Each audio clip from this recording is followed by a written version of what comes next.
Oli ku There Is Still Hope channel y'essuubi. Okay, yonna gy'osinzira okutulaba tukwagala nnyo. Guno omukutu baguyita gwa There Is Still Hope.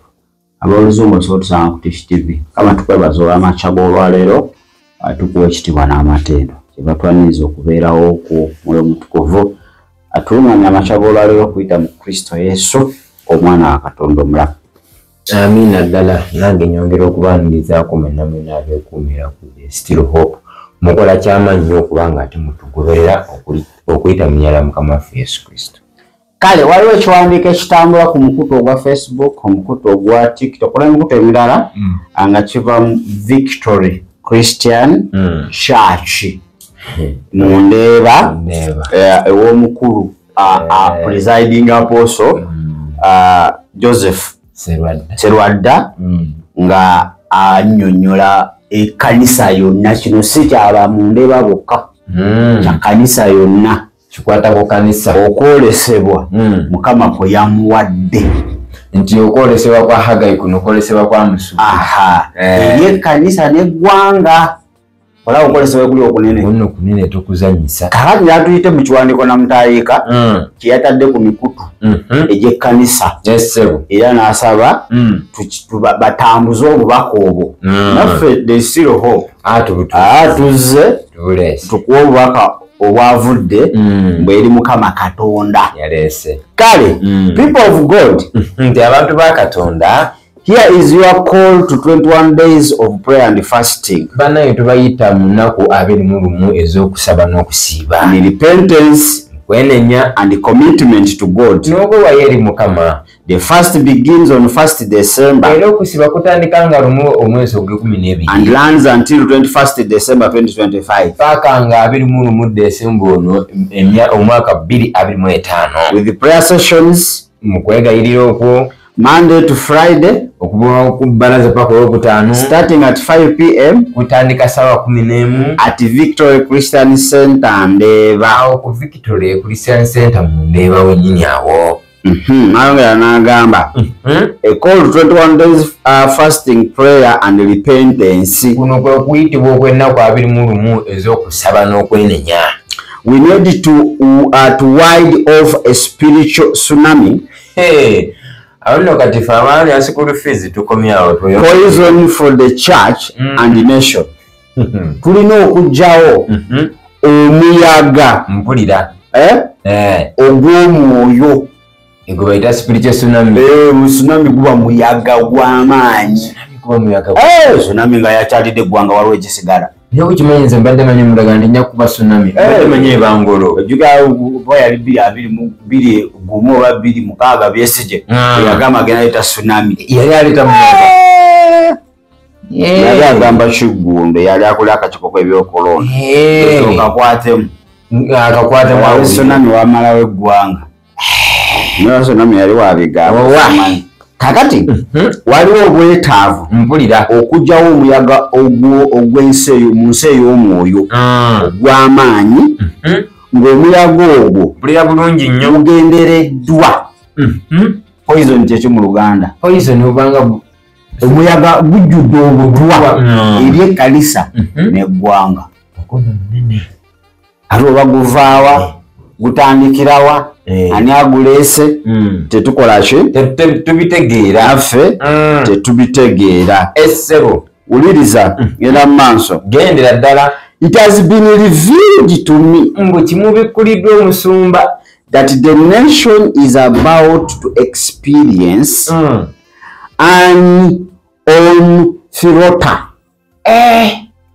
nti eggwanga ligenda kubanga lisisinkana sirotaling esika okutulimbulwa Eggwanga liyinza okusisinkana kino oba kutirimbulwa era kubanga omusaayi okubanga guyiika from the enemy okubeera omubi that many are not prepared for.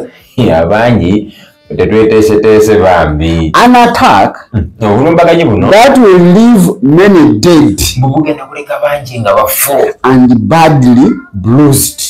n'abamu mugenda kufuna ebiwundu. Mugenda kukotsebwa. Kwe kuokulabula okuvudde eri Mukama Katonda bw'Apooso kwe yakoze ekyo. Yafunye nti eggwanga lino waliwo enteekateeka z'omulabe Sitaani okuyisa omuyaga mpulira mu nsi ey'omwoyo naye nga gugenda kulabisibwa mu buliwo mubiri gugenda viirako bangi okufa bangi babuuke n'ebisago. Okitegedde? Nkitegeera. Adaye kaakati ge amawulire agakagwawo agatali malungi Apooso gatuwadde Katonda wange. naye buuzo bingi bye tulina okwebuuza Kituufu nnyo okwolesebwa kuno. mpulira We are not attacking. tetuli kulumba naye ebibuuzo bingi birina osooka okwebuuza omuyaga guno guvaawa.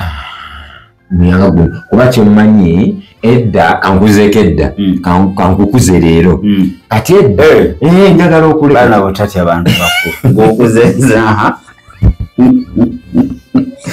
mpulira sebe edda Mukama Katonda we yaleetanga obubaka yabangako ensonga gy'abawa nti oba kino na kino na kino kino kigenda batuukako. anti kwenenya kitegeeza waliwo obutali butuukirivu.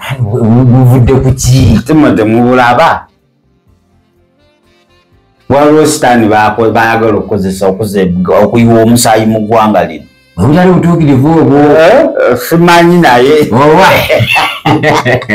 kakati ekiwandiiko ekyo kirungi kirabye era tukisanyukira mulinnya erya Yesu Uganda naye fe abalabira ewala mpulira tutaddeko binoculasi lowooza ndaba kakati leka nkukubira ettooki ginkubiremu mu nnaku zino 21 I'm not against naye njagala osabe nga olina world view wabula it's a brief tebakubuulidde details kituufu kakati fe abalambulula leka tukube mu ttooki kikube mu ttooki twebuuze ennaku zakwenenya mpulira ekibuuzo twenenyeza ki ng'eggwanga eggwanga nguzi eno twenenyeza ki ng'ekkanisa ekkanisa evudde ku Katonda ti anti Katonda alina okubuulira muyingidde obusabize mulimu kino mulimu kiri tosobola kubavuva eri Mukama tusasire ng'ekkanisa mukoze eki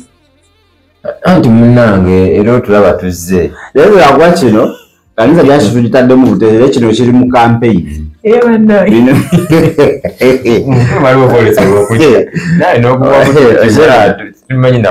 kino kya campaign kakati eggwanga ligenda nti Mukama mulaze waliwo ekiyiwa omusaayi omulabe Sitaani bantu bangi bagenda kufa bantu bangi bagenda kufuna obuvune ekibuuzo ani alina obusobozi okukola ekyo kibuuzo omanyi lino eggwanga webanga okwolesebwa okosesa okuwakanya waliwo obutali butukuvu obugenda mu maaso bwekiri baani abali emabega waabwo ye nga bba abakulira okulyowa emyoyo bakolako ekisaanidde ne kigaana wakati oyogera nti eggwanga omuntu gwosobola okulembeza ani alikulembera ani mukulu w'eggwanga nti aba pulezidenti mukozi omulimu gwammwe okuwabula omukulu andi kakati engeri tugambe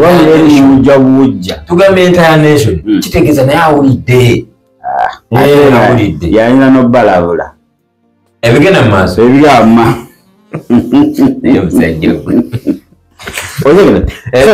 abasumba nabo balina okwenenya abasumba for not standing for the rights olw'obutayimira ku lwa ddembe of their followers and citizens kuba abagoberezi baabwe ate munaye n'abatuuze b'eggwanga nabo balina okwenenya Mukama abasaasire si kubeera kututwala mu nnaku naye babamanyi amazima gabalemye okwogera ekizibu we kiri bakimanyi naye basirise is the problem ayo wayi kankuzeeke mabega katono ng'okyatambuza ekintu mabega kawo omusajja amuleke njogere ako musombe mabega kawo ng'ebintu ndaba biringa ebiri mu kutereera kale ate ennaku ntono ndaba ebigabo biri mu kukyuka kiki arambe that time came when Samuel was the one telling Eli God is counsel. Nti akaseera katuuka Samwiri nga yagamba Eri kuwabula kwa Mukama. He had stopped listening from God. Kubanga yali alekera okuwulira okuva ku Mukama. To an extent. Okukisa his children n'abat bali baluna Katonda. Okay, Eri. Kale ka Samuel yabulira Eri ebya Katonda. Neba nani. Mazisa Eri yamba ku Samwiri. Yamuyambako kutegeera ebyo. Yamubulira edo Katonda yakuyita wawoddamu n'owulira eddoboozi lye. Mugambe nze ono yogera. Kati ate ku luno yalabula. Kale Eri kati atudde wansi. Samwiri amugamba no watu ayogera Mukama Katonda. Eddoboozi Eri takyawulira ddala Katonda. Mutakukubira engoma n'ogatibula. Bino tebiri mu Uganda. Uganda tebirimu. Ebiganda tebirimu. Naye nze kye ŋŋamba mpulira bajja tusiibisa ebyokusiba tujja siiba naye njagala mulokole njagala osiibe ng'omanyi ky'osiibira. Musobola kuba pasita gundi agambye tusiibe nawe n'ogamba pansiire. Tulina okumanya why are we fasting for the nation? What is the problem? Katonda atunenya ki ng'eggwanga? So kugamba bugambi mbwate omulabe agana yuwa omusaayi atya kata waliwo bagenda okukozesa kulonda kuno mukulonda waliwo bagenda okukozesa batta abantu bagenda bakozesa ebiriwo okulwanyisa batta abantu bani abalina ebyokulwanyisa abalina ebyokulwanyisa bebaliwa ate abali mu buyinza be balina ebyokulwanyisa kitegeeza musobola okukozesa emiggo n'amayinja olwanga oŋŋamba nti gwolina peni ze nejjambira gwepeni onkube esobola okufumita mu liiso alina akulimba so okufumita nemba nga sebo ekijambiro kitegeera lumu bweruti emisinde naye gwakiwulidde si tulina buzibu munaye tusiibe aposo Mukama aba yamulaze obubaka bulungi naye nze wenkyalina obuzibu basumba bamanya amazima kuba nekinewunyisa ekirala lwaki ebisiibo bino babitegeka wano mu kaseera nga kano kokka asigaonstan walikolera ennyo wetulina okuteekera ekisiibo lwano ayizogera kuleta omusumba akayanja naye yafunye okwolesa nekirala bakyaleero naye gwefuna ddi nze okwange gwe okumanyi kukambwe wekujja nkumanyi kimina kumanya okutegera ensi yonna eyinza okukanka era kimwebage banaye taata zayo okwolesebwako naye wogiramuko woti buli kwolesebwa okujja enaku zogera nga waliwo gye kusonga ati bwemadde njogera naye wabitege lwaki okwolesebwa kw'ennaku zino okulimu bino tekuli straight naye kalona kyatala bigenda mu maaso mu ggwanga obutali butuukirivu buvaawa kiki kyetwakoze the question tugenda kulekera eggwanga abasiyazi balitwala nti bwe butali butuukirivu abasiyazi baaliwo era weebali balitwala dda omwana gwe kankubuulire bayibuli etugamba ensi weefugibwa omuntu omutuukirivu eba n'emirembe tusabire emirembe njiraba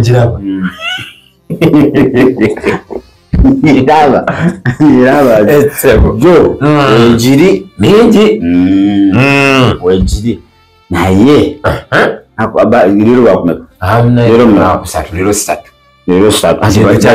bayingidde olunaku olwokusatu ekintu kyatandika mumaani gamasaasire obutali butuukirivu bw'eggwanga lino Uganda kukibuuza kati akwata omuzindalo ng'atukulembera agamba ati twenenye kuki Mukama abo bonna abali mu security sitaani basibye emitima abakuba abantu emiggo nga tebalina kye bakoze Mukama bakomeko abakyuse emitima balina okuddamu kuba abantu Mukama oyogera omukulembeze w'eggwanga abeere n'ekisa bonna aba political prisoners abasaasire abasumulule mwegairizi namkulaba anti Sikunakutegeera. Mukama n'enkola ez'omulabe sitaani bonna ayagala otabangula eggwanga lino. Mukama babuza amagezi. Wangi taata ababuza amagezi.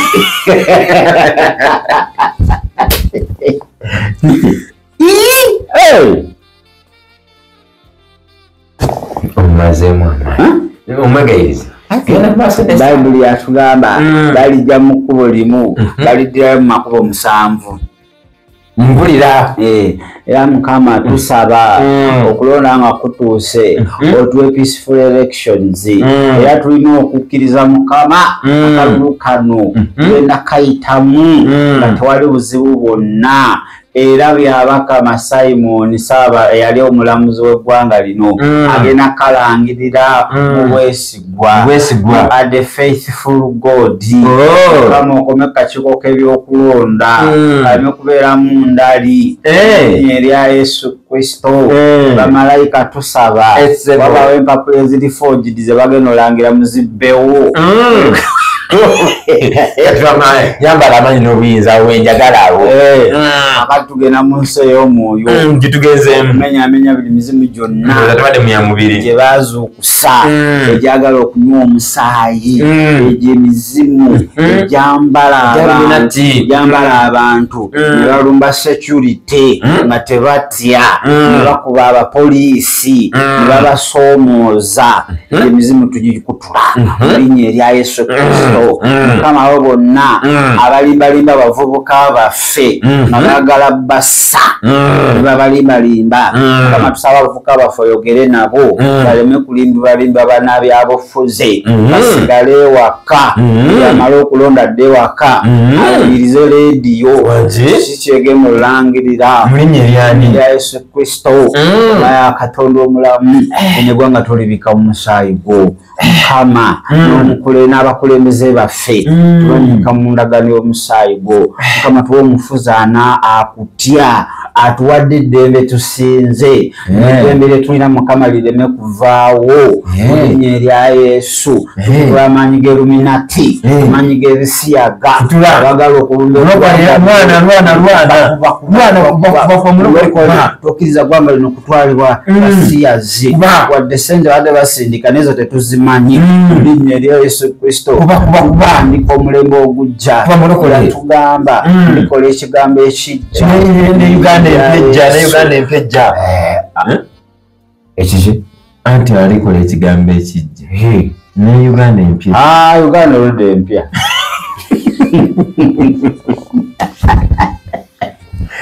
Awakitegeera osabye esaala nno esaala gy'osabye mpulira nga entuuse wano lwali ogwesasabidde olina gwotasabidde ayogera amazima. Nze ndi independence sirina saidi sewe eriyo gwotasabidde aliwa. Nsabidde omukulu w'eggwanga His Excellency President Yoweri Museveni. Nensabira yali saabalamuzi akulira akakiiko k'ebyokulonda ngwakola ati byabakama. Mukama agenda olaba omwoyo wa Bayibuli etugamba nti we banaabakwatanga temwerabika biki bye mugenda okwogera. Omwoyo omutukuvu ajja babuulira. kati bagenda kwata baani abyabakama omwoyo omutukuvu agenda omukozesa gye bakama muwambe omwoyo omutukuvu agenda muwamba nemuka era esaala yaffe gye tusaba amuwambe omwoyo omutukuvu wamba akakiiko k'ebyokulonda bonna abatuula ku pano nobakozese sawa y'okulangirira balangire ebiva mu ggulu. Empapula zaabwe ze balina ziveewo Katonda akubewo ezize agambe I Samuel Byabakama with due respect according to Constitution of the Republic of Uganda article number this verse this. Here are the results from the presidential elections 2026. 18 million Ugandans participated in the elections. Cast votes. 17.5 million invalid votes. 1,000. 1,000 invalid votes. Only? 1,000 only. Wait a million? Yes, 1,000 invalid. Aha. Munyagwa. Mugati gwa Bata. He has obtained the total vote of 500. Making a percentage of 0.0105 ndabye bubi. Percent. Mugisha Muntu Gregory. He has obtained the total vote of 800,000. 800,000. Making a percentage of 0.9%. 800,000. Equal 0.09%. 0.9 percent. Mabiri's Elton. He has obtained a total vote of 300. 300? Atutwamwongedeko bwongezi. Making a percentage of 0.002. Anomaly. No. Bundi wembaro, msaji wembaro. Nasan Nangala Mafabi. He has obtained a total vote of 870,000. 870,000. Making a percentage of 0.92%. Nawe mubibala mutya. Wakanya kachoka byokulonda tujja kuwakanya. Wewe ni pipi se gundi Kasibante Robert. Kasibante Robert. Tujja kuwakanya byabaka mamnaye mwabitegera. Total vote 150.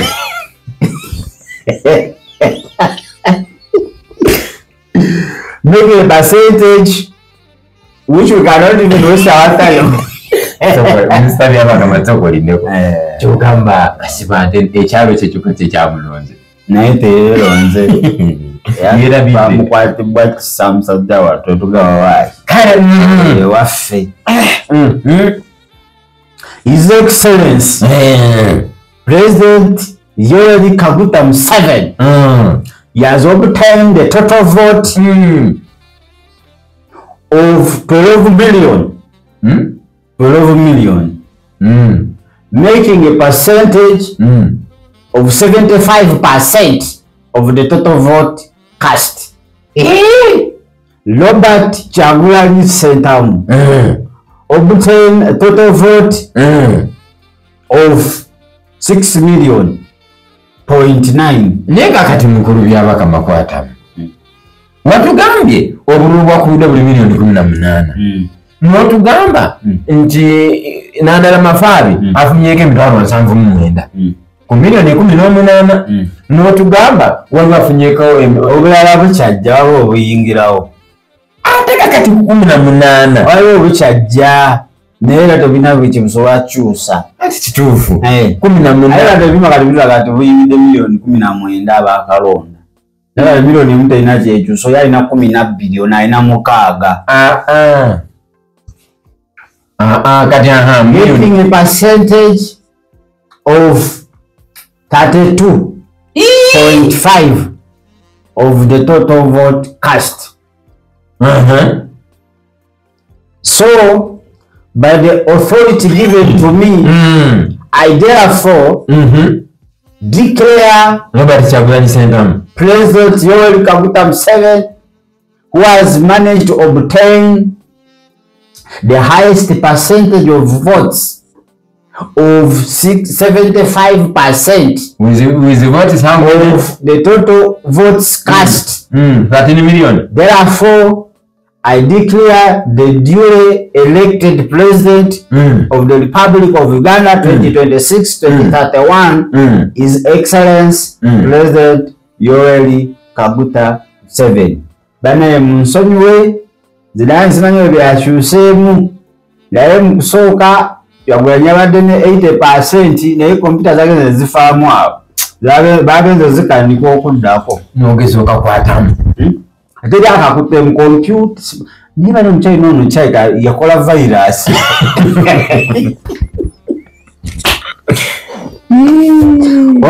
Umtira abakono na gwanga lino. So you have 30 days to appeal in the High Court if you are not satisfied with the results. Thank you so much. Tetumunyiza eso kikipya mukulu naye yanziza nnyo Musimi ffe tusima empeerezayo taata nze bampita Mugenyi Simon byabakama era ffe neutral teri kyekubira nze sekubira nangirira nga we bujja namubadde temubulabe ku kyalo kyamu okumanya tubadde tubulaba n'abaana b'amasomero badde bajja babadde bajja constitution ekukkiriza adult student kasoza 18 years okulonda kati lwaki ffe ife abeeneeneeno mubadde mutukuba emiggo lwaki mubadde mutukuba gwanga ye lwaki abasirikale ba prison babiri bakolaki tubalaba okulonda ku gundi ku campaign those are security organs kati taata ani aguma abasibe abasibe nako balina discipline balina empisa uma bokka this is a national matter sebo naye minisita byabaka lwaki emotoka za polisi zisoma abantu nawe n'oba olina gy'olaga nga transport akuweddeko constitution ekuweddembe okuyimiriza emmotoka ffe batutomera butomezi eriko Uganda government ne bakutwalira bwereere taata wange okudadde wekiriira kwammwe temulina mpisa ntwalaako emmotoka zemuvuga zaffe twabaziwa omusono zaffe nedda ssebo bugaisewo ngadde nsaba aka transport kampeddeko bansuuleko wali nange omukobi ajja kutwala n'abantu kasaba n'asaba bulungi poliisi ajja kubatwalako owakanasi kuzina emigo ze mutuligita mulinga abakuba ffene ebisobola nekwagala gwa kusobola kweri kale wamma ebadde bbayi yawe betwogedde si byakakiiko ka byakulonda si byakakiiko nyinza okugira tubaddemu awo nga tuzanyazanyamu tulaba engeri gye binajjamu naye nze nkimanyi olunabbi nakolamu olunabbi naye kankoe prediction yange jimpe 2026 ng'ebigenda okujja mu bulambuli kufu bino byenjogera bye bituufu bimpe nzomu Robert Kyagulanyi Ssentamu agenda wangula akalulu agenda kawangula mu bantu n'ebitundu 8 ku buli 100 ayise oshagade ate mu bantu ate be balangirira abe balunda ate gwolina olukusa olulangirira gwe byabakama kati gwe byabakama singa tuba tetulonze ogenda langirira ki Muganda ne babawo abalonda miliyoni emu alangirira ate agaye bonna asobola okwekyanga etteeka litugamba percentage eteekedde okuba nga eri 5 mweja mwemu newe bebulako tugyongeza nampaka mugikama tetwala akuddamu ebyonoona ssente mbale tuddamu mu liraani mukamwamba magusu akati ebyaddala omukulu yanaalangirira President Museveni agenda kuwangula akalulu nze nkubuulidde ebinaava mu kakiiko k'ebyokulonda bye byenkomeredde ebino tusaagama bino ebyammwe mubeera mu byambo street stories byabakama akakiiko k'ebyokulonda kagenda kulangirira His Excellency Yoweri Kaguta Museveni naye ku ground ebinaava mu bubokisi Kyagulanyi agenda wangula agenda kalya kandi kati awo tute review VAR tulina okutunuulira kano kayiseemu biza okwamadde mubala mangu mupapa nemuwa Kyagulanyi obululu obungi juga 221 mwabba akalulu opposition ate ye miliyoni ezo kimanyi mulika ekikyamu miliyoni 2 mwabba akalulu kakati kano tulina okukateeka ate kano Museveni agenda wangulira waggulu nnyo n'ebitundu nga 78 ku buli kikane okusinziira ku nteekateeka zaffe ez'akakiiko aka There is Still Hope. Kale wamma mweba naye musabire eggwanga Apostle wati abawadde okwolesebwa akuba okwolesebwa okwo era kulina gye kukomerera n'olaba nsirise badde nakuwa view yange endowooza kanjesi gitwale mu Reserve Bank ajagala reservation ajagala mukama nawe yakwoleseddwa yagibawa yakwoleseddwa nze ebyangu bimanyi ebyangu bimanyi asumba munatutama kati katulime pasita tekayanja balira katuumulemu pasakanya naye yafunye okwolesebwa mbu bakumuwadde waliwo eyazze wa myaka kinaana respect the elders okibalayinza okubanga malayika ate wamma aye engeri pasakanya gyeyayogedde mukigezo okwolesebwa yakukkiriza yakwagadde yakwaniriza nange naye okusiba bakulangiridde nawe ne balangira okola ki kati mu kanisa mwe mulinda ki bane mulangire okukusiiba sitaani ayagala kukunywa musaayi mulinda ki mu ggwanga lino ayagala kuyiwa musaayi Isirayiri yajemera Mukama okumanya emyaka ki ekyaliwo n'agiwayo mu mikono gy'abalabe be ne bagikola ki ne bagitigomya njagala batulye Mukama tukola mulinnya erya Yesu Kristo amiina wa Mukama gwagala yaffe lino Uganda nyika mulagano omusaayi gwo okwagala kwe kuba kukolebwa oba kuze kutya let your will be done in Jesus' mighty name. amiina zisukavaawo mba nkwewunya bwebufu funa Kristo gamba Yesu nkwebaza kubanga nkyali mulamu nkukkiriza Kristo obeere omulokozi wange mu linnya erya Yesu amiina era amiina ddala yekka yagenda okukuuma ndowooza mulabye obubaka sitaani ayagala kubasala nga nkoko kubasalako mitwe bantu baffe bagende n'ebisago naye Kristo ajja kuba nga akukuuma ajja kuwa omwoyo w'amagezi engeri gy'oyinza okuba ng'oyita mu biseera bino